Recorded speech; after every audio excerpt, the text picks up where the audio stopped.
Greetings, everybody. Tonight's episode of the Voice of Indie podcast, number 165, is an encore presentation of an interview we did with author Caleb Pirtle III last year. Caleb passed away on August the 2nd of this year, and we send our condolences to Caleb's wife, Linda, to their family, and to their friends. Tonight, the phone lines are closed, but do please listen in to a repeat of Caleb's interview from last year. Thank you for listening.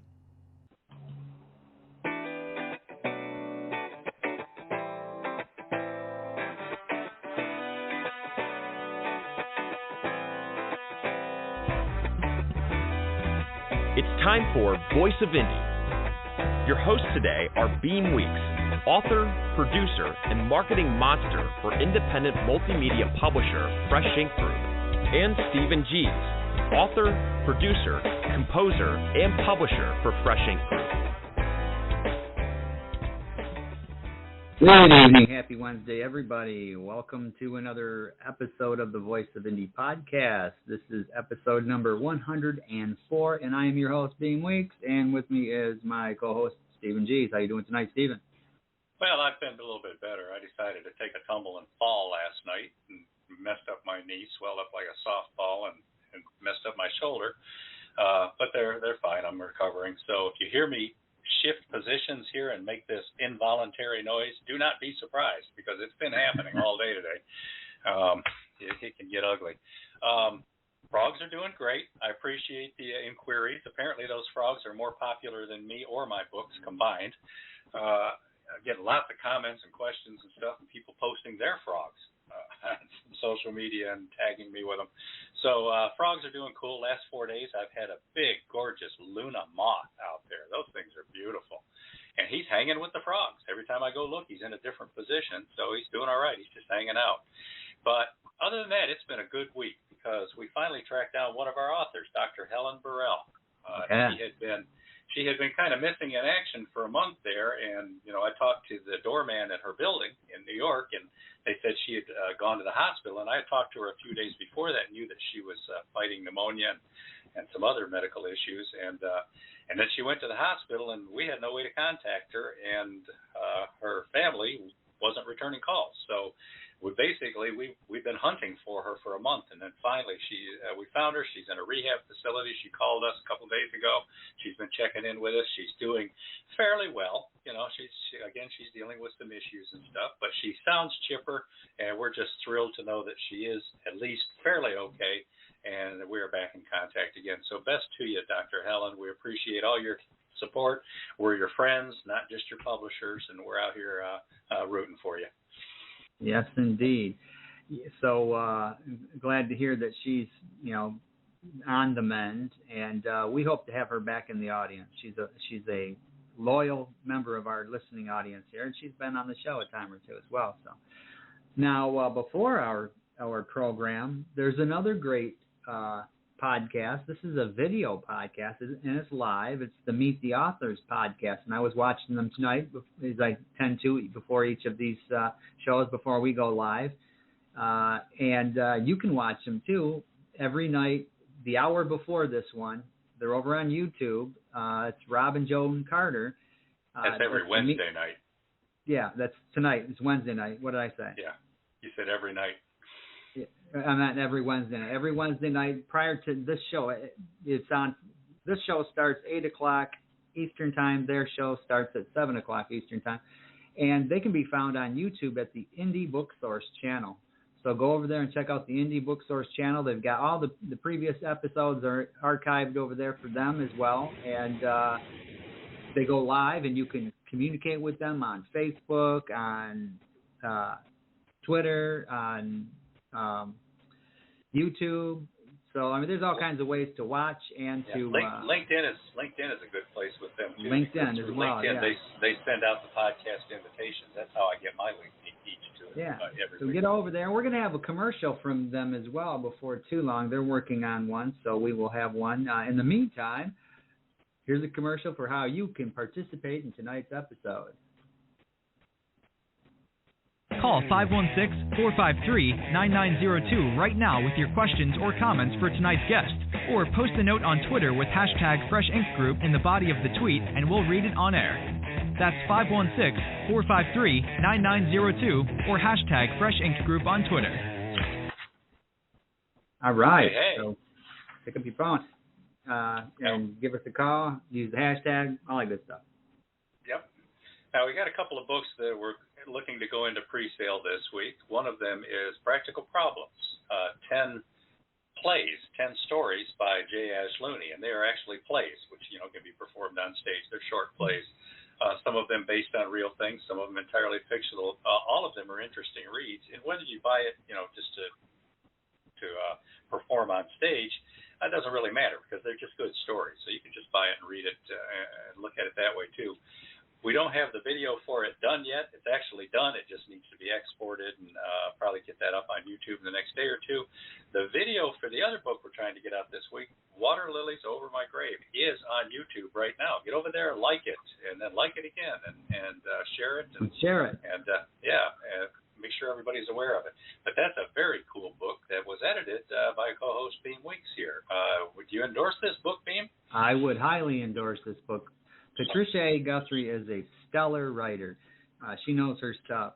So, and I'm going to write a review for her Eerie Charms of the Short Story here when I get a chance, but I haven't had any time to write a book review, but I'm going to give her a glowing review on that one as well. So, pick that one up.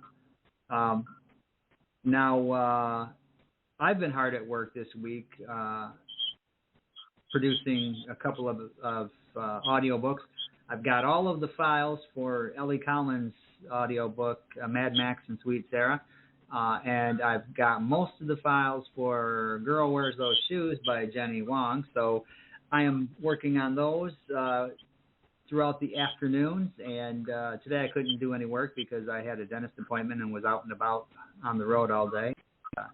So I'll get back to that tomorrow, but keep your eyes open on the newsletter. And speaking of the newsletter, if you want to know how you can keep your eyes open on the newsletter and have it in your email box every Wednesday, this is how.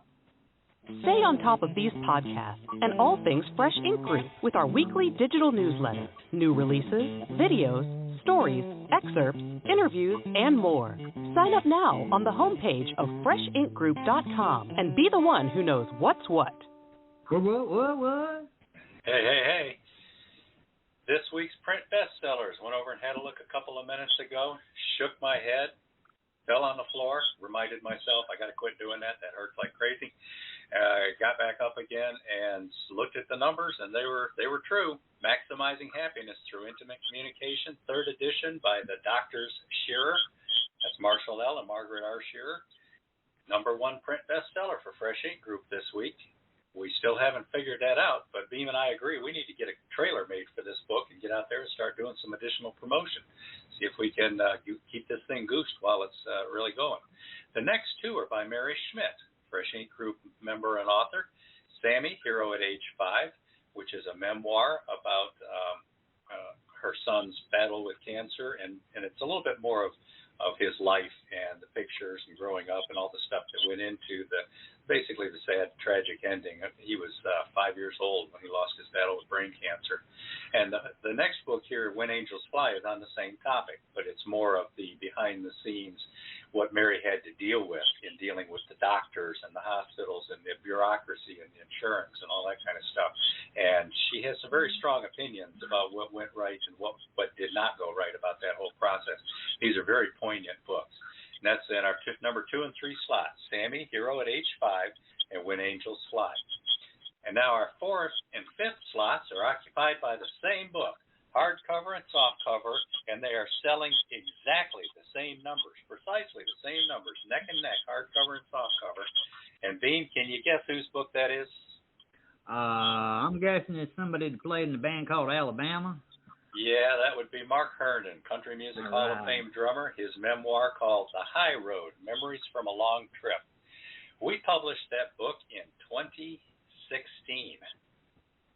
6 years that's been on our list, and it tends to ride in our top 5 or top 10 bestsellers every time, year after year. So that book's doing all right. Congratulations, Mark Hardin, and congratulations to all of you. Now, I'm sure we have some Willis Crofts and a couple of others in the 6, 7, and 8 slots, but I'm only looking at the top 5 when I do this, so don't feel left out. Yeah. And we got over here on Twitter. I'm going to jump over here because Verwayne Greenhoe, one of our most loyal listeners, he says, I just uploaded a new 1,900-word murder mystery investigation Vela episode, number 36. Our killer is preparing to leave, but he has one last set of targets in Florida before going back home. Things are heating up. Can it get any hotter in Florida? Verwayne says, yes, it can. So if you guys, listeners out there, guys and gals, if you missed an episode of our show, you can always find it in the archive. If you listen to an episode that you really enjoyed and you want to hear it again, you can find it in the very same archive. And here's how you can find those. If you miss a show, find us in the archive, in the Fresh Ink Group channel on YouTube, on Spotify, or under the podcast tabs at FreshInkGroup.com, BeamWeeks.com, and StephenG's.com. On YouTube, be sure to like and subscribe. Like and subscribe, our favorite like words. And subscribe. Thumbs up. That, and here's your money. All right. You want to go ahead and roll a commercial and then introduce this week's guest? Sure.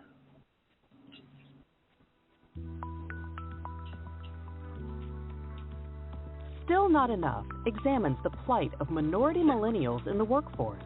Janelle A. Jordan details her own perspective-molding cultural upbringing, along with professional encounters hindered by others' preconceived notions and unconscious biases.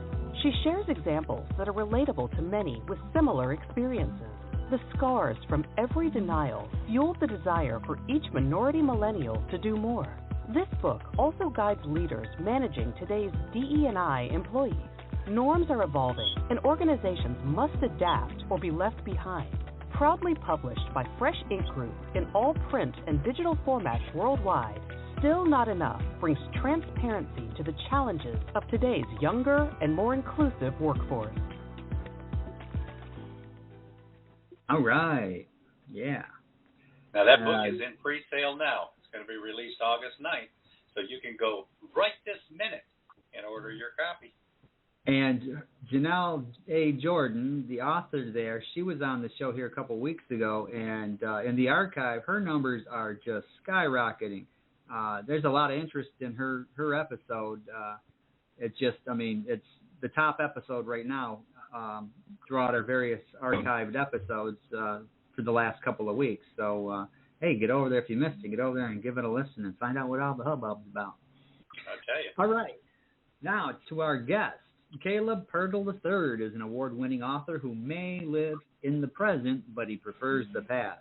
He is happiest when digging down beneath mounds of antiquated newspapers, diaries, and other research materials to track down information that becomes part of his historical mysteries, historical thrillers. He believes that good fiction is always built on nuggets of truth. Pirtle has been writing all his life and has published more than 85 books, mostly nonfiction travel and historical books. He began working with newspapers, both large and small, including the Fort Worth Star-Telegram. He was hired to handle travel publicity for Texas when Governor John Connally created the Texas Tourist Development Agency and moved on to become the first travel editor for Southern Living magazine. He later served as editorial director for a Dallas custom publisher and began writing fiction about 10 years ago. Pirtle grew up in Kilgore, a small town that became a boom town during the Great Depression. He majored in journalism at the University of Texas, became the first student to ever win the National William Randolph Hearst Award for feature writing. Much of his life is covered in his memoir of sorts. I'm sorry, I'm watching the screen. It's lighting up with callers. As I'm reading it, it seems like, boom, there's another one. So hold on, callers, we will get to you. Much of his life is covered in his memoir of sorts, The Man Who Talks to Strangers, and his travel writing can be found in Confessions from the Road. His ZIT, is that what that is? XIT? The American Cowboy was produced with members of the Texas Artists Association and became the third best-selling art book of all time. Wow, big doings there. Pirtle presently lives with his wife, Linda, a cozy mystery author in Fort Worth, Texas. So welcome to the show, Caleb. Beem, I'm delighted to be here. All right. We obviously, there's a lot of people that this is lighting up like a cliche Christmas tree, my board here with callers. That's good. So we'll get to the callers here in a bit. So how about we start with where are you from, where have you lived, and where are you now? We got some of that in here, but expound. And how'd you wind up in Dallas? Yeah, and how'd you wind up there in the Big D? Well, I grew up on a farm there near Pedner's Junction, Texas, and then moved to Kilgore, which, as you said, was a boom time back during the Great Depression. And then when I lived there, it still had the ragged edges of a boom town all over it. And then, it was one of those situations, you grow up, you leave home, you go to college, you get a degree, and you never plan to go back. Well, we lived in Austin for a time, lived in Fort Worth for a time, spent 10 of the best years of my life in Birmingham, Alabama with Southern Living magazine. And after all those years, Linda and I wound up back in East Texas within striking distance from Kilgore. We lived at Hideaway Lake near Tyler, and that was our forever home. That's where I was going to write my last sentence and draw my last breath. And then our son and his wife had two little redheads. And my grandson is a real good soccer player and a real good baseball player. And all of a sudden, we were on the road 2.5 hours every Saturday morning, driving to Fort Worth to watch him play soccer or baseball, and then driving 2.5 hours back home. And one day, Linda said, we don't have to do this. We can get closer. So as she says, she moved closer to her grandkids, and I moved closer to the soccer fields and the baseball fields. And we wound up in North Fort Worth, just across the railroad tracks from Keller. What a journey. And, I got to tell you, Caleb, our first managing director of Fresh Ink Group, who ran things for us for about 20 years, lived in Roanoke, Texas, which we determined is just a few miles from where you are. And every now and then, about 5 miles. Yeah. It's a great little town. We lost Dan about 6 or 7 years ago to cancer suddenly and unexpectedly. But I talk to her husband every now and then, and I'm telling you, if you called me or her husband called me, I would not know the difference because you guys sound like Dallas, Texas to me. Well, and then, if she lived in Roanoke, you had a real fusion of that good old West Texas spirit in your company. Yeah. Yeah, she loved Texas, that's for sure. And every year she and her husband got a little trailer and went to the hill country so that they could watch the bluebells bloom. And then she'd always send me pictures of the bluebells. Is it bluebells or bluebonnets? Bluebonnets, isn't it? It's bluebonnets. Yeah, one of these days I'm going to get that straight. Oh, don't rush into anything. So, Beem, you say we got a handful of callers waiting already? We got a handful of callers. All right. Well, listeners, as we get through this show, we've got some questions on paper that we might or might not get to. And if you call in, you might ask them for us. But at some point, Caleb's going to talk about several of his series, Boomtown Saga, Ambrose Lincoln series, the Man on the Run series. So if you got questions about any of that, you want to just endorse his books, comments, or whatever, go ahead and call in. We'll wing it, and then we'll see if there's any questions that didn't get asked by the end of the show. So, Beem, let's ask the calls. Okay, so here's how I'm going to do it because there's quite a few callers here. So I'm going to read the first caller. I'm going to read your area code and then the first 3 digits of your phone number. So because there's some from the same area code, so you'll know which one I'm talking to. The first one, let me click this button here. The first one is going to be area code 214-202. Welcome to the show. You are on the air. What's your name and where are you calling from? Well, my name is Linda Pirtle, and I share a house with Caleb. Hi, we've heard of you. Welcome to the show, Linda. We've been checking out your books this week, too. That's a good marketing Well, strategy. You finally got a real author on the mic. Yeah. Thank you. I really never intended to become an author, but Caleb dared me to write a novel, and so I could not pass up a dare.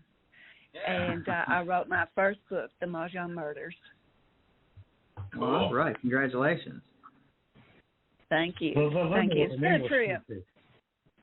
Yeah, Linda was an English teacher, and she had taught books and British literature all those years, and couldn't understand why I spent my Sundays writing while she was reading. So I told her, why don't you get in on Sunday and write too? And she wrote The Mahjong Murders, and she sells more books than I do. Well, he's been overly kind, you know that. So I can't compete with him. I don't even try. Well, being an English teacher, between Linda and I is I write every day, and Linda writes on Wednesdays. Oh, okay. Today was my day to write. I wrote a chapter. That's why often we ask writers about their process, because we hear things like that. No, I only write on Wednesdays and only during a full moon. That's funny. Well, Caleb and I write totally different. We have different styles, of course. And when I first began to write, he said, "You're writing like an English teacher. This just will not do."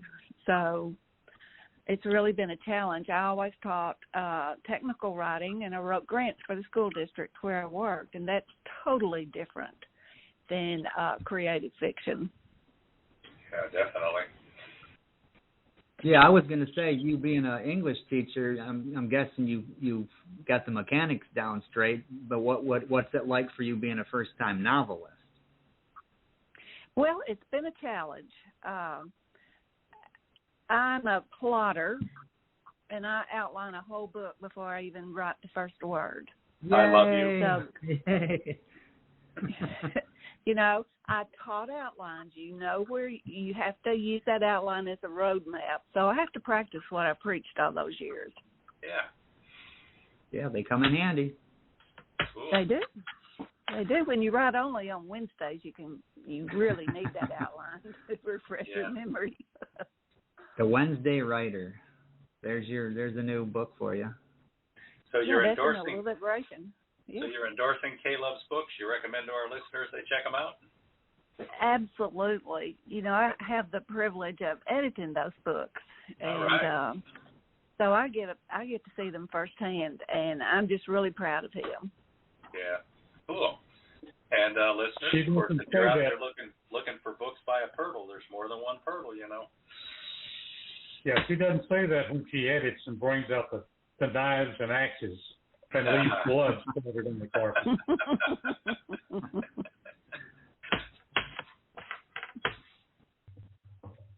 Well, thanks for calling in, Linda. We really appreciate it. Thank you, and I won't take up any more time because I know there are those who are waiting. Yeah. And when your next book comes out, let us know. We'll help you promote it. I certainly will, and thank you. Yeah. Thanks a lot, Linda. You want to look at Twitter real quick before you go to any more calls? Yeah. I see Joe Conjal here. Hello, everyone. Looking forward to listening to Caleb talk about his writing career tonight. You got the next one? Yeah. Robert Willis Croft says, "Welcome back, Helen." Yeah, welcome back, Helen. Verwayne Greenhall, a big hello and get well soon. Shout out to my friend Helen Burrell. Yeah, Helen. Get well soon. Marlena Smith-Burris says, "Nuggets of truth." I love that. Yeah. Joe Conjal says, "Hi, Caleb. Since he's kind of a loner, do you have any plans for Graham Houston from Eulogy and Black and White to move on from Magnolia Bluff and star in his own series, or is he going to just settle in at the newspaper?" Ooh, that's a good question. He's probably going to settle in at the newspaper, but book 2 will come out next year, and we'll see what Graham is up to. He's kind of a drifter. He has no reason to stay anywhere except he gets fascinated with the people. And if you're a newspaper guy and you're surrounded by a bunch of eccentric people, you hate to move on. Yeah, There's always one story and one street corner left to be written about. Yeah. And then Marlena Smith-Burris, she says Southern Living Magazine is one of the first magazines I remember reading. Still love it. Well, good for you. Yeah. I put in 10 years at Southern Living. Their first travel editor in those first years, we hung on with broken fingernails. And finally, we caught hold, and the magazine took off.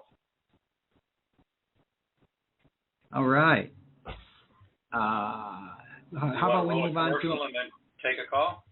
Yeah. Get some commercials backed out. We lost one caller, so we want to take care of those before too long. Yeah. All right, we'll do Water Lilies Over My Grave.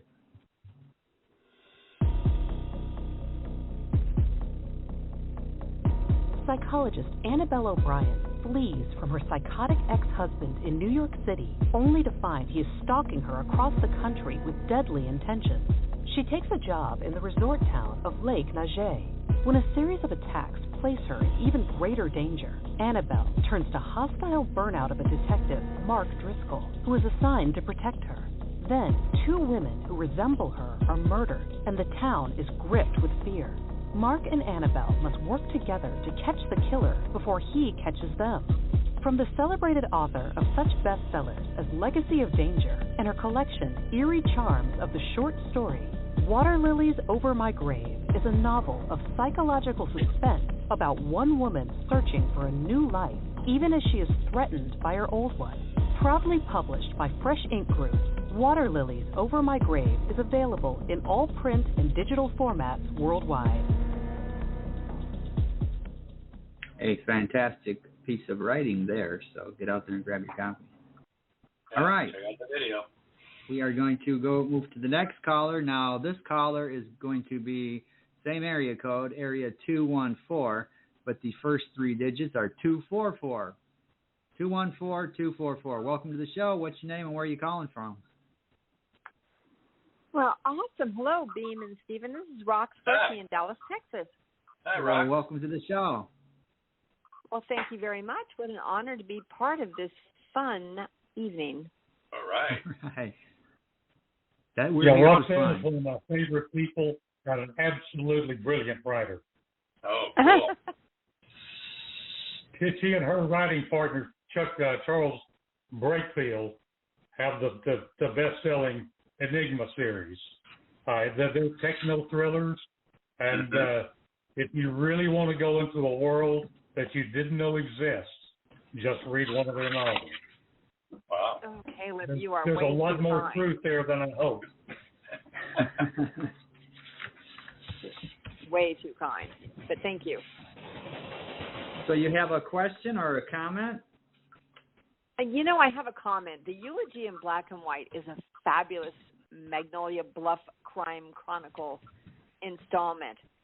It's book 2 in that particular series, but the best part of this series is every book stands on its own, and Graham is quite the character. And in fact, the Magnolia Bluff Crime Chronicles is kind of a fascinating experiment. There are 10 different authors that all got together and chose one little mythical fictional town, and we all created characters in that town, and then everybody each month comes out with a new book, and we all use each other's characters. So after a while, if you keep reading the series, it's as though that you live in the same neighborhood as the characters in Magnolia Bluff. And Roxanne and Charles, their Magnolia Bluff book, The Flower Enigma, is coming out next month. It is, and we're looking forward to it. It's actually on pre-order right now. But, using different characters that you didn't create is fascinating. It's a different kind of study, and, we walk around the same town, but we all have our own perspective. Boy. Yeah, that sounds really interesting. That's what I was going to ask is, like, the point of view. Is, like, your character going to be the main point of view, but other people's characters are there as well? Or do you write from the point of view of somebody else's character? Okay. Oh, exactly. So I have characters that come from five of the authors that are out there. I've got one of Linda's characters because she's part of the series as well. I've got Caleb character. I've got CW character. So I mean, it's a very fascinating study in how to look at a small town in Texas. Yeah, it's really a study in human nature, because that's the way it really is. The way I see Graham Houston, my character, Roxanne can view him in an entirely different way. C.W. Halls views him in an entirely different way. We all view the same people from, as she said, a different perspective. And that's what fleshes that character out and gives him a lot more depth and a lot more mystery, because there are a lot more secrets involved than anybody knows. Yes, secrets. And there is more death in Magnolia Bluff than there are population. It's amazing stuff in Magnolia Bluff. Right, Caleb? Well, the only thing that grows in Magnolia Bluff is the cemetery. Read that. That sounds like a good read. But I just wanted to jump in and say Caleb is a fabulous author for many of his works, which I have read and I've enjoyed one after another. The Magnolia series, we're having fun with that because we're kind of doing it together. But any of his books, your listeners will delve into and become hooked, period. All right. Now, listeners, if you're interested in our caller's book, it's Rox Berkey, Burkey, and her Enigma series is with Charles V. Brakefield, and it's Bill Brakefield and Berkey. So if you're having trouble finding them, try a couple of different ways. It took me a second on Amazon to come up with them, but it's books like The Enigma Race, The Enigma Factor. They've got a cool series going here, and that's Rox Berkey, Burkey. Thank you so much. You guys have a great one. I love the show. Thank you. Yeah, thank you. Hey, thanks for coming on. We're shameless promoters, so we're always looking for a chance. Thanks for All calling right. in, Rox. Yeah, thanks a lot. Yeah, Now, thank God for shameless promoters. All right, so the next caller, this one is going to be just to the area code because this is a different area code. So area code 813. There we go. Area code 813. You are on the air. What's your name and where are you calling from? Yeah, shameless promoters, Rob and Joan. How are you doing? We're doing well. Welcome to the show, Rob and Joan. Yeah. We gave you a shout out. It seems like I just saw you a few minutes ago. Yeah, we just go from show to show, take over other people's shows. We try. Just wander around. Yeah, nothing else to do. But I do want to say that Caleb and Linda are both wonderful authors, and so are Roxy and CW. We talked about them. And Joe Conchel, who's not in Magnolia Bluff, but is also a great author. I'm reading Linda's book right now, actually, The Mahjong Murders, along with we're reading the Magnolia Bluff series. And our question is actually about Magnolia Bluff because you're now going to have a series 2, Caleb, isn't that correct, where we revisit Magnolia Bluff? The last book in series 1 will be in December, and then we all jump back in next year. So how the heck are you going to repopulate that little town so that you can murder more people? That's also a fascinating thing because all of the authors use about 90% of the characters who live in Magnolia Bluff, but they always bring new characters in with them. So, it behooves us all to read the new books that come along so we'll know which characters to write about next year. We may get rid of 10 and bring in 12 more. So Magnolia Bluff, against its wisdom and better judgment, will continue to grow. Well, we can't wait. We can't wait to read the whole series, and we can't wait to read the second series. It's a great idea, and you're really populating it well. Cool. Thanks. I really appreciate it. Well, the Carter endorsement's worth gold, Caleb, so take that to the bank. I've thought it was platinum. Platinum. You. Well, we do want to let everybody know that Caleb and Linda and Roxy and Charles, the Breakfield and Berkey team, and Joe Conjal, they're all on indiebooksource.com. If you go there and search authors, their books are there and their contact information's there too. So if you forget the names of their books or whatever, you can go there and always find them there. indiebooksource.com. That was shameless. That was a shameless promotion. That's what we're here for. indiebooksource.com. There you go. And if you're looking for old-fashioned thrillers, the way they should be written, find anything that's written by Joe Conjal. And it's the Razman series. It's a great read. Absolutely. I'm looking at my Joe Conjal novel, Deadly Passion, right now, waiting for me to read it. There you go. We're going to say good night and have a great rest of the show. We're going to stay with you, but give somebody else a chance to get a question. Thanks for checking in tonight, and we appreciate that. We appreciate you in the audience and everything you do for indie authors and for podcasters, and we just appreciate you both, Rob and Joan. Yep. We appreciate you too. Appreciate you guys too. You're hard workers. Okay, thanks a lot. Take care. All right. We do have a question on Twitter from Marlena Smith Burris. This might have worked a little better when Roxy was still on the phone, but she's pointing out this is such an interesting idea. Multiple authors covering a single town. Where did the idea for this come from? Is that something that you can answer, Caleb? Do you know about that?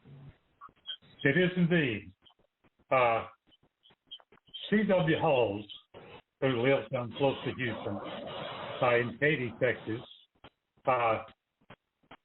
he and I have been working together off and on for a long time. And he was always fascinated about multi-author series because that gives you an opportunity to have a lot of different writers all promoting the same series. Yeah. And he got to looking, and most of the multi-author series, in fact, virtually all of them, are themed. They're based on love. They're based on war. They're based on mystery. They're based on a theme. And we got to talking and thought, it'd be fascinating to create a town, bring in a bunch of eccentric characters, let each person bring probably 10 or 15 characters to the town, and we all write about the same town and the same characters through different eyes. And the more we talked, the more excited we got, and we got on the email and contacted a bunch of our author friends, and like Rox and Charles and Cindy Davis and Jim Callum and Richard Schwentz and Linda, and then they were as excited as we are, and we thought, well, maybe we have stumbled on something, and it's been an absolute joy. Cool. All right. You want to roll another commercial? We're moving along. Yeah, let's throw one more tweet in here. Joe Conjal, before this gets past the subject, he says, "Thanks, guys. I just wanted to add that not only is Caleb a terrific author, he is also very generous with his time in promoting and helping other authors." So there you go, another endorsement. Yeah. Well, thanks to Joe. All right. Let's run the commercial for Operation Counterpunch.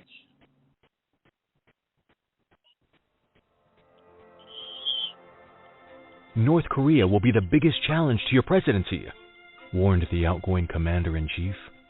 But to imprisoned journalist John Jason, surviving each day in the prison camp proves the greatest challenge of his life. Protecting beautiful young prisoner Jisoo has also grown increasingly difficult for this slight man, otherwise powerless, but for his prowess at deceiving their captors. Navy SEAL Andrew Gunner Jackson is tasked by the president himself with gathering intel from the Hermit Kingdom. It's a dangerous gamble, where capture means summary execution, if he's lucky, or death the slow way in a North Korean prison re-education camp. Information is the least of his concerns.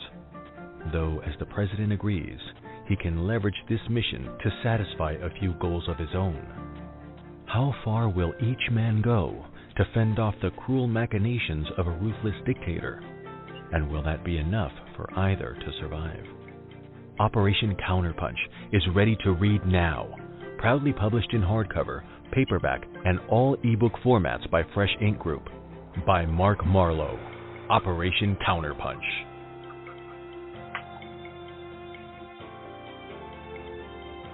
All right. Yeah. Okay, so how about another phone call? Everybody up for that? Go for it. All right, so this one's going to be area code 903. Welcome to the show. You are on the air. What's your name and where are you calling from?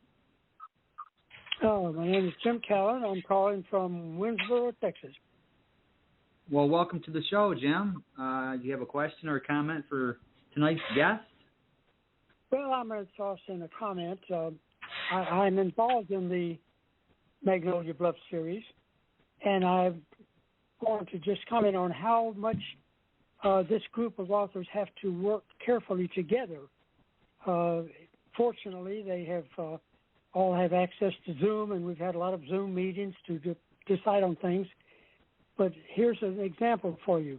I'm writing my book, and I have a character in it that I have picked up out of Caleb's book. But then when I get Caleb's book to read it, I find out that he's done away with that character. By that I mean he's put her in jail, and I can't use her anymore. So fortunately for me, it was a minor character, although it was in several scenes. All I had to do was change the name. Fortunately, it wasn't censor, and the actions were not necessary, so I could simply change the name.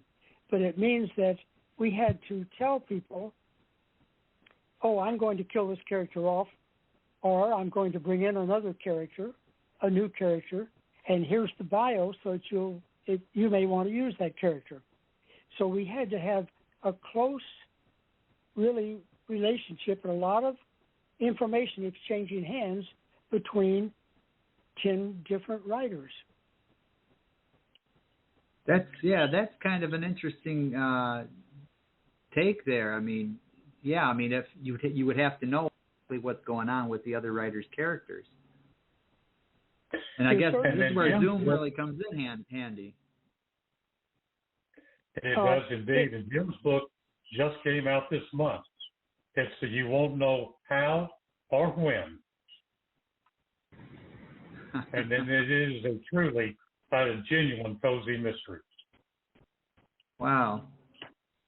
That's thank you, Caleb. That means a lot to Caleb. Well, and the really fascinating thing is the different lead characters. For example, mine is a drifter who takes over the newspaper because he was hired to clean the presses and sweep the floor. And when the publisher leaves, there's nobody else to take it over. And since I've spent most of my life in the newspaper business, it was an easy character to write. But he spends more time in the cemetery than he does in the newspaper office, and that makes everybody in town a little suspicious. Jim's main character is a Catholic priest. C.W.'s primary character is a fella who runs the real good wood-fired coffee shop. Linda's primary character is the librarian. Cindy Davis's primary character is a freewheeler from Florida who rolls through town on a motorcycle, and her motorcycle breaks down. So it's a really wide, strange assortment of characters who take the lead in these novels. And I think that's what gives them some life and spirit and personality. Yeah, it's just I find it fascinating, this whole concept. Well, it's interesting, no doubt about that. And I found Caleb's press cleaner turned publisher to be such an interesting character that he became an important character in my book. Fortunately, Caleb had given us a very good biography of this character, so we knew a lot about him, even though it was Caleb's character, and that helped a lot. And so he became an important part in my book. Now, is it difficult or is it easy to continue the character's personality continuity from one book to the other with different people writing it? Because good writers can capture that personality. There's a continuity thing there, though. Is that easy to capture, or is that, you got to work for it? Well, of course, as has been said, often it's different people looking at the same person and seeing somebody different. And that's what's happening here. Different eyes are looking at that character and giving you a different perspective. Of course, you have to stay somewhat true to the character, but certainly you get a different perspective. Interesting. Well, for me, for example, Graham Houston was kind of abrupt and blunt. He was a war veteran. He has scars. He probably has PTSD and doesn't recognize it. And that was my character. But when Jim Priest comes in to talk to him, he's a lot nicer and takes more time and is as much more gentle in his conversation. And Linda, when she writes about him, he is crass, he is arrogant, and she doesn't like him at all. So that's the way it is with life. Yeah, that kind of lends authenticity to the characters, then, because it's not everybody seeing this character the same way. I mean, you keep trace elements of the personality, but certain people behave differently in different groups. It's just and human nature. Circumstances. Yeah, you're exactly right. It opens up lots of possibilities for different ways to use your point of view techniques too. Yeah. Oh, exactly. All right. Do you have any more to add, Jim? Oh, just to say that this has been quite a pleasure and an honor to work with such a talented group of writers on a project that is extremely interesting. Difficult, yes, but interesting, absolutely. And I think we are fortunate to have a lot of talented people there. Well, we're all writing the book that we never expected to write. Because I write historical mysteries and historical thrillers, and this one is modern day. Yeah. You're coming out of your comfort zone, so to speak, and stretching out. Well, I came so far out of my comfort zone because I've always written third-person past tense, and I've written this one in first-person present tense, as though it's all happening at the exact moment you're reading. And then for me, that was just an entirely different kind of mission, and I found out I kind of liked it. Oh, I like it too. I only did one novel that way, and the fact that there's no hindsight opens up all kinds of possibilities. You're exactly right. Yeah. It kind of rejuvenates you. Yeah. I can't wait to see what happens tomorrow, because tomorrow is real. And I wound up kind of going that way because I wanted my character to be real self-righteous, thinking that he knew everything that was going on and he knew what was right and what to do about this, so that when he turned out wrong, he couldn't have hindsight during the times when he thought he was right, So you can't tell the story that happened last year. You got to tell it as it's happening so that we see the change in the characters. That's exactly right. And then by doing this, you really magnify the flaws. Yeah. And it's the flaws in the character that makes them interesting. Mm-hmm. Their good points are kind of dull. Their secrets, the past they don't want you to know about, and the mistakes and the flaws, that's what gives them life. Yeah. And in my case, for instance, I brought in a central character, the lead character of another series, as Caleb mentioned, this Catholic priest. He is the protagonist in another series of books. And he discovered in the course of operating down there in Magnolia Bluff, he discovered something about himself that he didn't really know beforehand. Now, in fact, the readers may have suspected it. He himself discovered it down in Magnolia Bluff, involved in the situation there. So I had co-opted him from another series of my books, and he fit in quite well.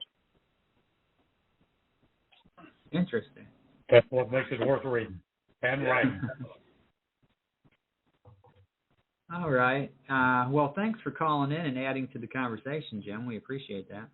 Yeah, good meeting you, Jim. Thanks for having us. Thanks for having us. I appreciate it. And again, if you have some kind of book coming out in the future, let us know. We'll always help promote. Mention it on the show, put it in our newsletter. Run up and down the street, knocking on doors. You know. I definitely will. Thank you very much. Thanks. Thanks, Jim. All right. So moving on, we've got a couple more callers down here. Want to throw another commercial in first? Yeah, just a second here. I just brought a call in. Let me take the call back out. All right. A grand epic saga by Robert Mackenzie, The Chair spans centuries, touching the lives of 22 related mothers and daughters, their stories witnessed by a simple pine chair. Resolute, strong, loving, and fiercely protective, these women must strive to pass their values to new generations in a world of racism and sexism, politics, scandal, fashion, even the rise and dominance of baseball. They live in privilege and poverty, with faith and despair, relishing every moment of love, even as they suffer abiding grief. Volume 1, Lightning, Thunder, and Glory, spans the 1600s through World War I, while Volume 2, Faith, Hope, and Love, follows these women's descendants into modern times and beyond. An authentic and uniquely American novel, The Chair conjures the very hallmarks of history, yet navigates the simple intimacy of everyday lives to reveal who and why we are. Proudly published by Fresh Ink Group, The Chair Volumes 1 and 2 are available worldwide in jacketed keepsake hardcover edition, handy softcover, and all major e-book formats from Kindle to Nook, Kobo, Google Play, iTunes, and more. Everybody sits, so find your own seat and discover The Chair. Yeah. All right. Volume 3 we're looking at in October, and then we're looking at Volume 4 next spring sometime. But Caleb, there's an example of historical fiction with an unusual conceit for you, a sweeping, spanning saga where the central character, as it were, is a piece of furniture. Ace Burns. What do you know, that's one, it sounds like a great book, a series of books. And two, whoever writes your trailers, whoever writes your ads is brilliant. I mean, that's as good as you're going to find anywhere. Well, thank you. And I've been around a long time, and I've heard a lot of them. Well, basically, when I write those, I write the blurbs for the books that we publish. Basically, I pull that blurb and then just modify it some to make the trailer script because the blurb's already got the good stuff in it. Mm-hmm. All right. Well, you do it well. Well, thank you. I appreciate that. Maybe bring in another caller. Maybe we can make one for you sometime, Caleb. I'm hoping. Yeah. All right, back to the phones. This one is area code 641. Welcome to the show. You are on the air. What's your name and where are you calling from? Hello. Area code 651. Oh, hi. This is C.W. Haas, and I'm calling from Katy, Texas. Well, greetings, C.W. We've heard your name mentioned a few times tonight. Welcome to the show. It's been batted around a little bit. Yeah. I'm thinking we should just all get a big house together. This is the fool who started it all. So, this is the one who started it all. Well, I'm the one who tossed the hand grenade into the room, and then wanted to see what would happen. So, well, that's an interesting idea. Where did you come up? How did you come up with this idea? I was at a virtual writers conference, and there was a woman there who was part of a science fiction group. doing a multi-author deal, and what held their thing together was a robot, that everybody had this robot character in their book. And as Caleb had mentioned, when I brought the idea to our group of writers, I, tossed it out there, and we quickly decided that it would be best if we had a town. And then that way each of us could have a set of characters in that town, and then play off of, each of us could then play off of those characters plus our own characters that we created. And so that's how it all started. And so I'm glad that we're going on to a round 2. That'll be a lot of fun. And so I'm looking forward to that. And so hopefully, the readers out there are going to be excited about it too. Yeah, I'm fascinated with the whole concept of that. Well, in most of the authors I've talked to, there are 4 phases. I don't want to write this book. This is not my kind of style. Well, I guess I'll write the book. Or I can't wait to write the second one.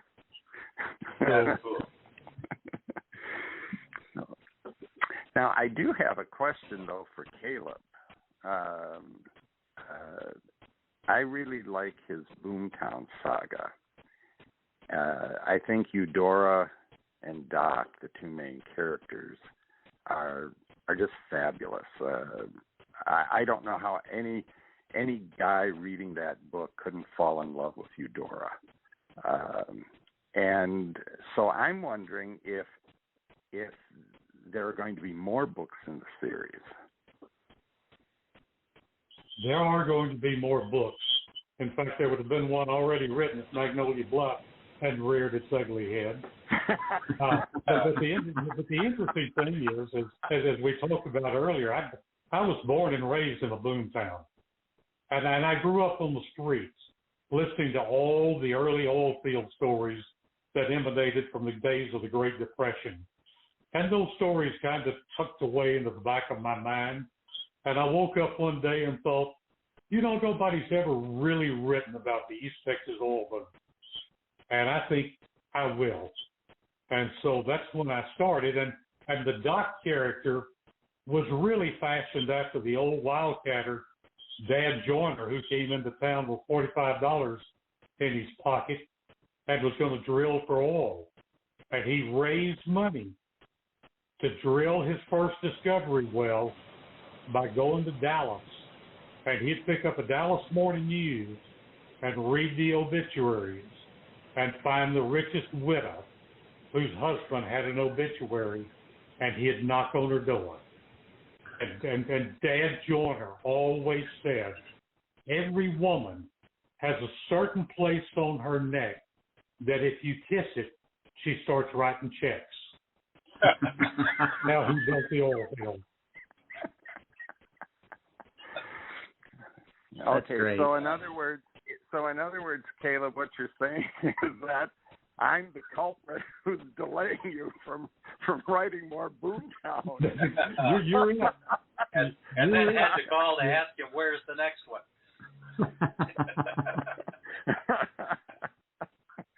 In fact, I never write books with a anything resembling a hook at the end that makes you want to come and read the next book.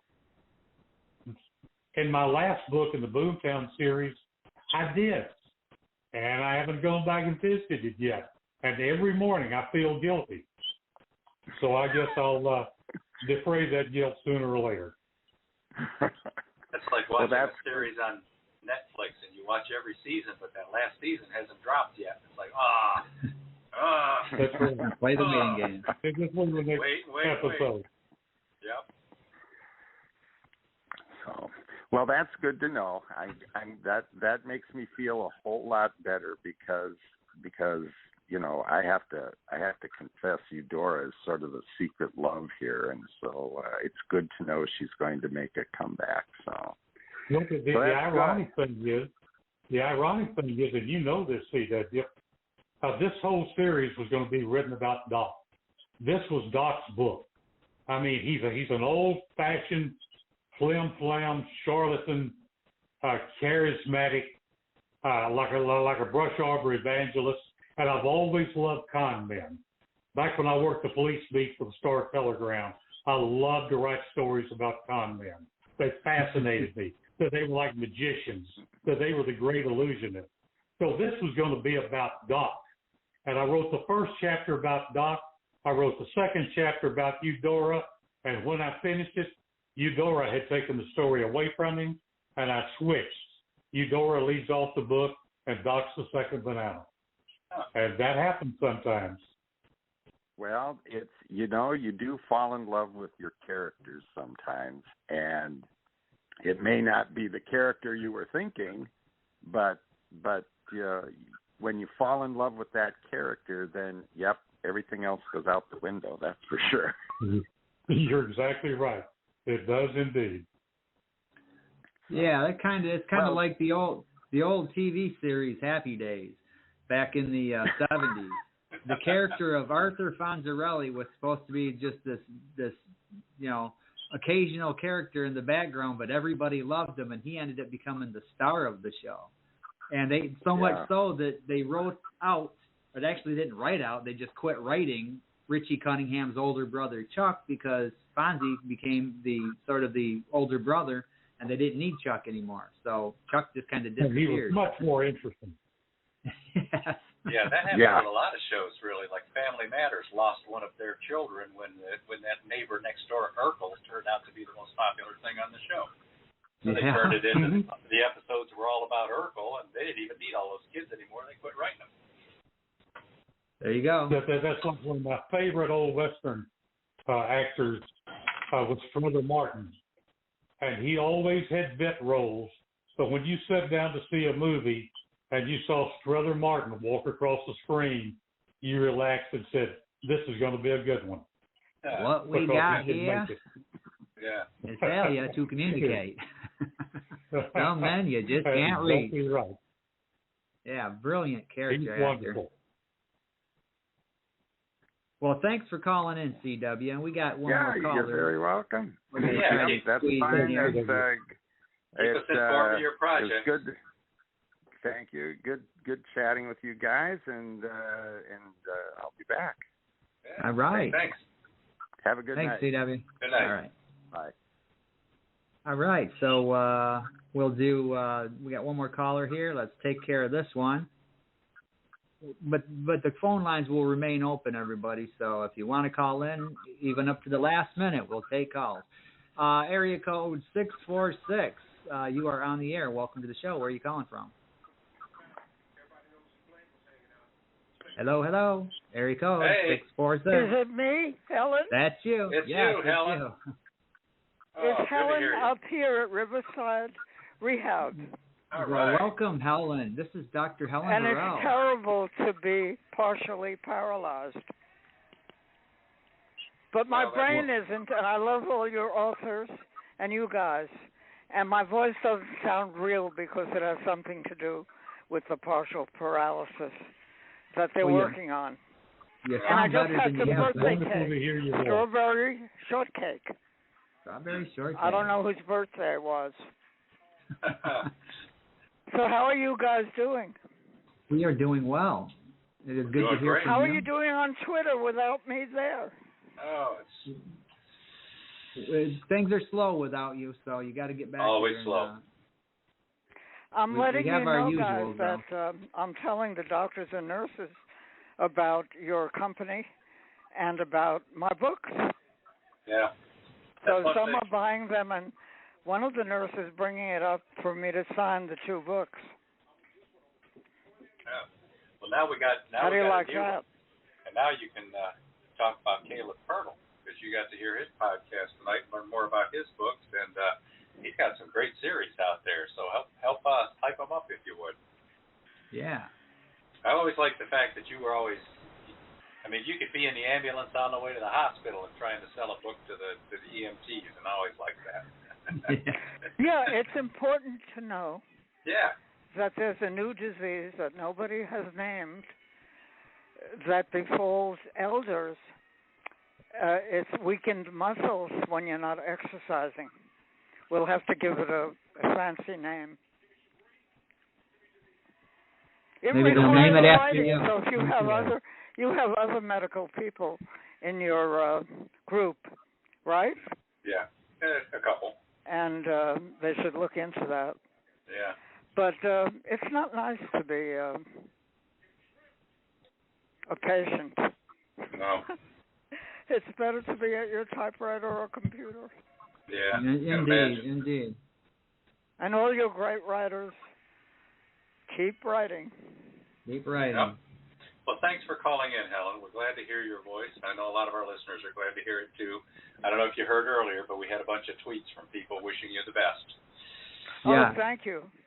I need it because there's still more recovery to do. This is an illness that could be fatal. Yeah. Imagine losing muscle strength because you never exercise. And I don't know what you call that.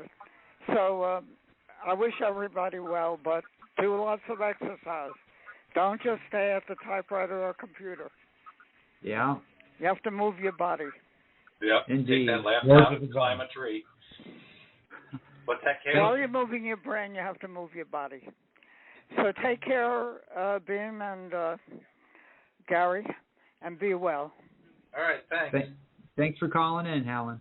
All right, we'll talk soon, I enjoy. Helen. Bye. Gave Take me care. a respite here. Bye. Bye. All right.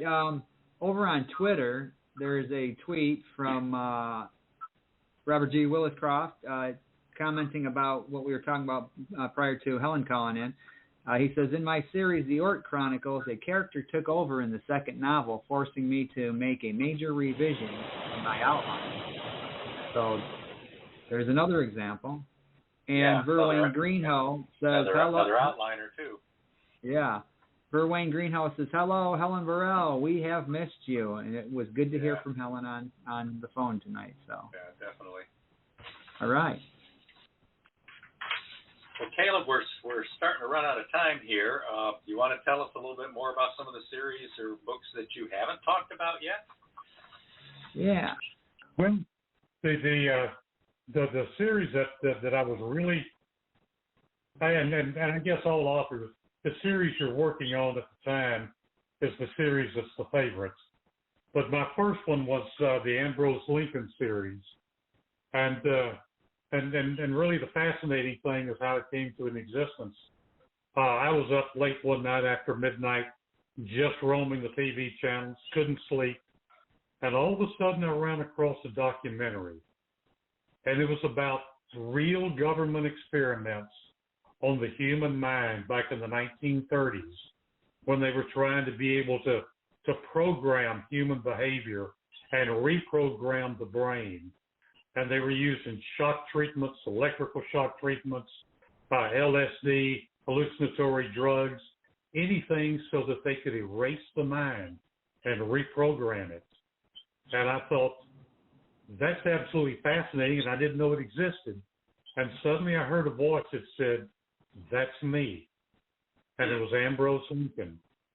And he said they took my mind away because they believe that a man without a memory is a man that has no fear and will do things that other people wouldn't dare. And that's the way the Ambrose Lincoln series came about. It's back in the late 1930s, just prior to and right after World War II. It's not a war story, but World War II plays a dramatic backdrop into the series. And it's long before we had a CIA, but we did have operatives working in Germany. And the man without a memory is the man that's there first. And that's what my Ambrose Lincoln series is all about. And what time period is that set in? It's the late 1930s and the early 1940s, just prior to World War II and just after the war starts. And like I say, that's the driving backdrop.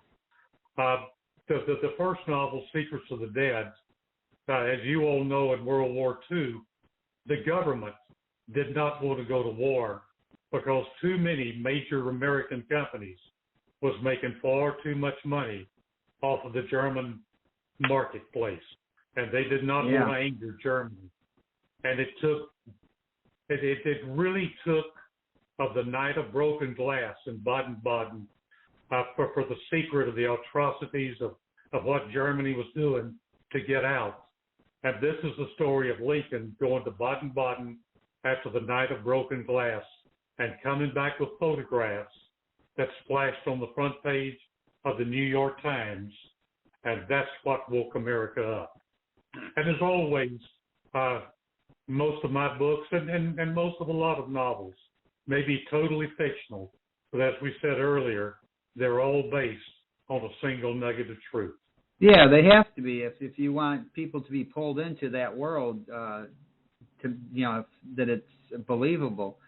My first novel that I wrote, Jazz Baby, that's set in the 1920s, 1925 to be exact, and it's all fiction, but I had to get things right in there for that time period, so you can paint that picture of what it was like to be back. And you're exactly right. That's in fact, I do a lot more research on fiction than I do on my nonfiction.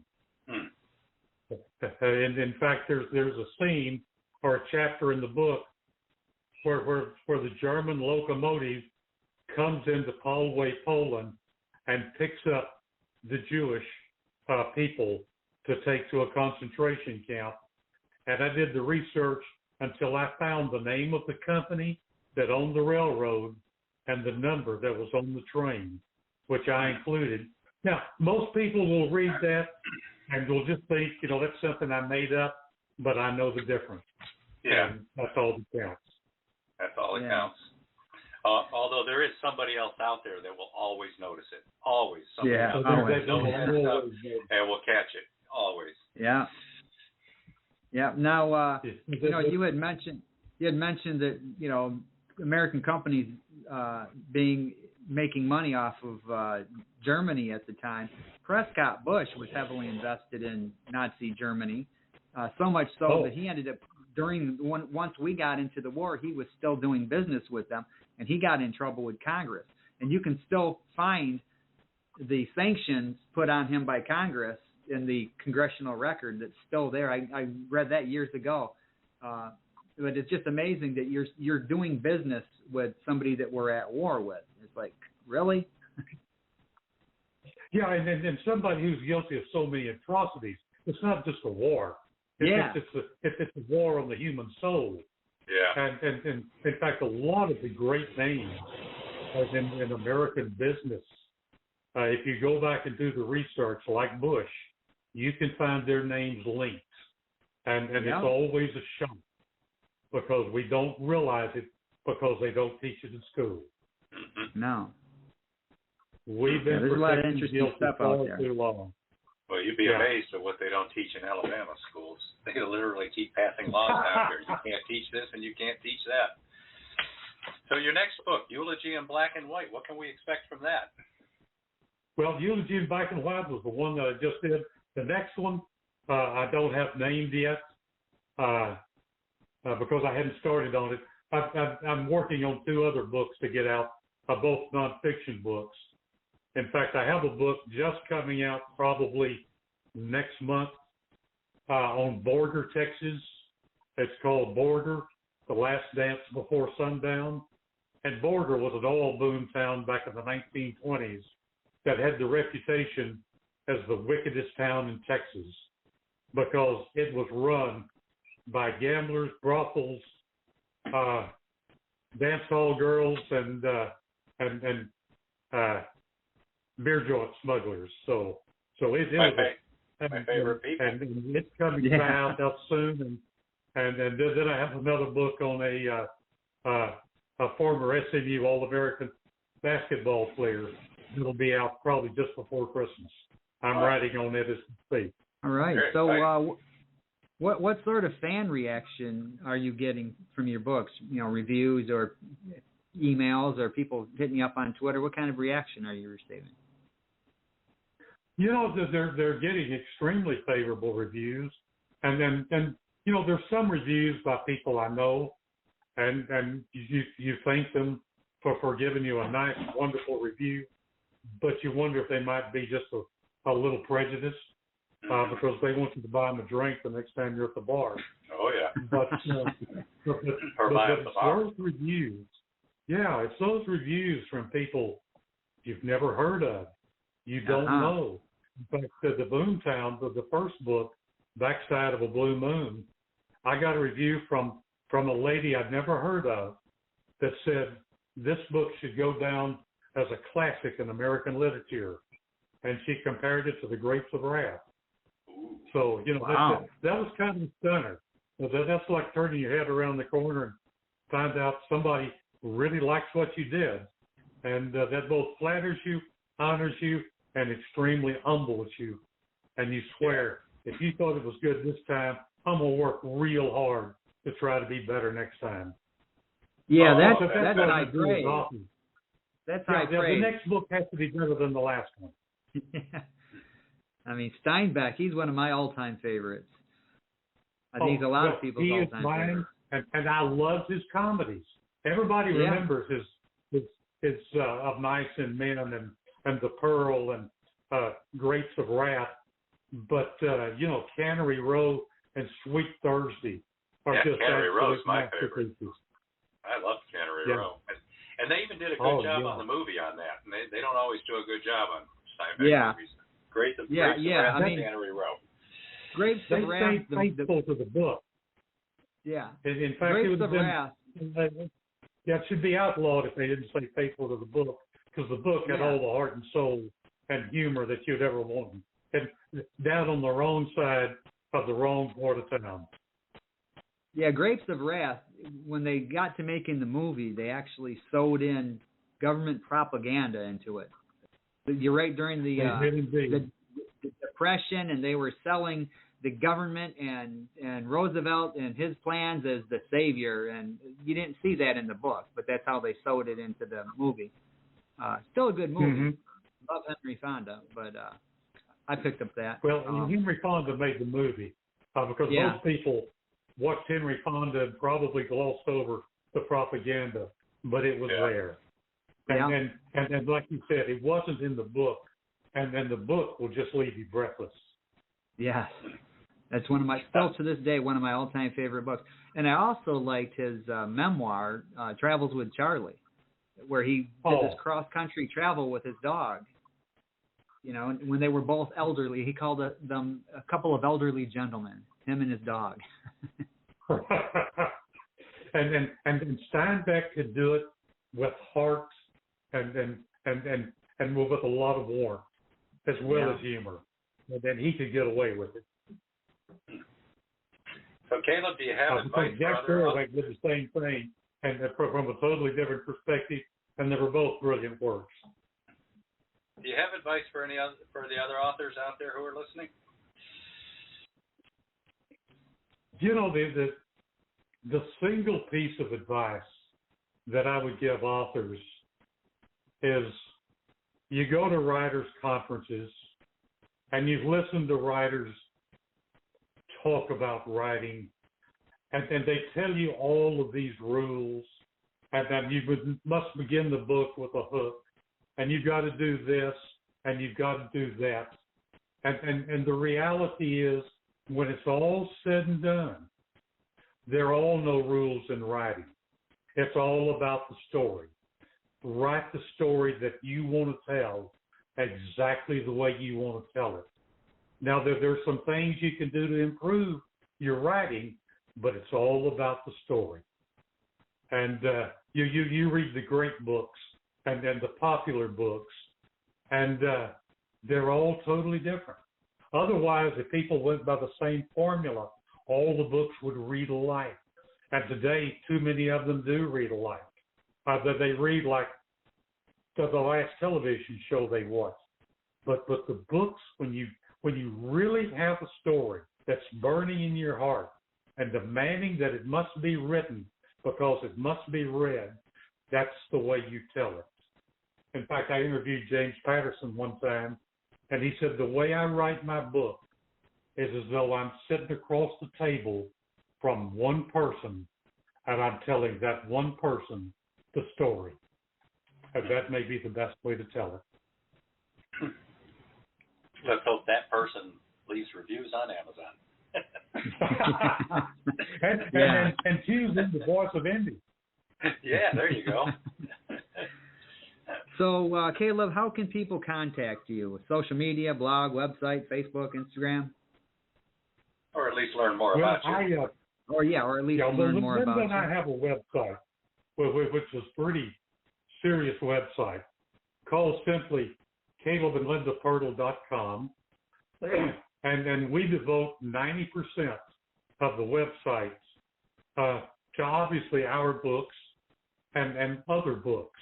In fact, we put at least 2 books every day on the website, because there are a lot of really fine indie authors out there, and people want to read books, but they want to read books that are well written, that tell a story and make you glad that you finished that last page.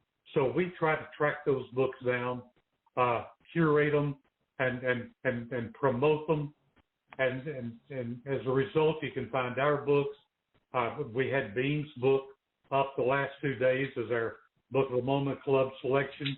Stephen will be getting to use next week.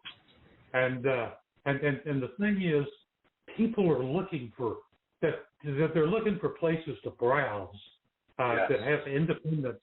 Somebody that said, "Hey, it's kind of like your website. Hey, this is a good book. You need to take a chance on it." So they can find us at CalebandLindaPirtle.com. I have a blog there 2 or 3 times a week, and it generally has to do about something with books or with travel or with writing. And they can always find me on Twitter. It's at Caleb Pirtle.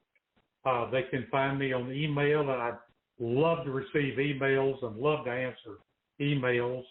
And it's CalebPirtle2@gmail.com. And that's CALEB, P as in Paul, IR, T as in Tom, LE, 2@gmail.com. And they can always find me at Facebook. Great. And listeners, as always, if you're trying to track down any of our authors, members, or guests on this show, and you kind of didn't get that name exactly right or not sure how to find them, we've got contact forms on all of our websites, like FreshInkGroup.com. Send us a note. We'll connect you with the author that you want to talk to. Hey, that's a great service. Yeah. The problem is authors have too many names that are spelled the same way and different ways. Yeah, definitely. Hey, thanks for letting me come on. It's been a great night. It's been a treat having you on, and I want to stress definitely, as soon as these books are ready, let us know. We'll help promote them. We'll get the word out there and try to get you back on the show again. And we need to talk to Linda too one of these days. Yeah. She would love to talk to you. You'd learn something interesting from her. I just ran and raved. Okay, and then listeners, next week our guest is going to be Patrick Parker. And then following that, we have the return guest, Patricia A. Guthrie, a stellar storyteller. And after that, we'll be talking about Water Lilies Over My Grave, and then Jay Ashlooney with the book Practical Problems, which is the 10 plays that we talked about a little bit earlier. And next week's show, we should have the commercial running for that one as well. Yeah, so, and then after that, we have others lined up. I just have to get them booked and then get the shows created. But we've got a whole bunch of people lined up through August and going into September. So we're going to have some fun times. We did some analytics last night on the newsletter, and we're finding that our newsletter interaction, the opens, the clicks, and all that kind of stuff are steadily rising. We're starting to see some numbers that we're really feeling good about here. So, again, we want to stress, subscribe to that newsletter. We're trying to put some quality content in there every week, not just information about our shows and stuff, but things about the publishing industry or other authors, other books, trailers you can watch and whatnot. So we try to keep it quick, light, simple, interesting. If you haven't already subscribed, get out there and do it now, because we get happy and it makes our tails wag. Yeah, indeed. All right. So, well, thanks again, Caleb. We'll see everybody next week. Thank you, Caleb. We will run a commercial and then close out the show. Bye, everybody. Bye. If you ever find yourself on the strange highway, don't turn around. Don't panic. Just keep going. You never know what you'll find. Could be an autistic young man conjuring magic with his fingers, or one girl's afternoon leading to a lifetime of loss, demon or angel. A winged man revealing his true nature. A mother's recognition bringing closure to her daughter. Sudden death of a teen boy stifling burgeoning secrets. Black man's guitar transforming one young boy. Decades-old accident bringing a desperate confession. Supernatural first love healing a broken family. Head on down the strange highway and see more stories unfold. Need a ride? This book will get you there. Catch an e-book or get on the bus with a nice print edition you can hold and keep. Perhaps a full-sized trade paperback. Or ride in style with your own dust-jacketed hardcover. Fresh Ink Group's got you covered. You can exit the strange highway and come back anytime you want. You see, now you know the way in. Don't be a stranger.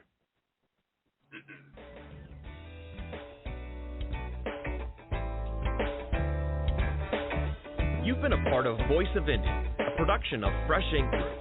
Spread the word, support our guests, then find us at freshinkgroup.com and be sure to hashtag Fresh Ink Group.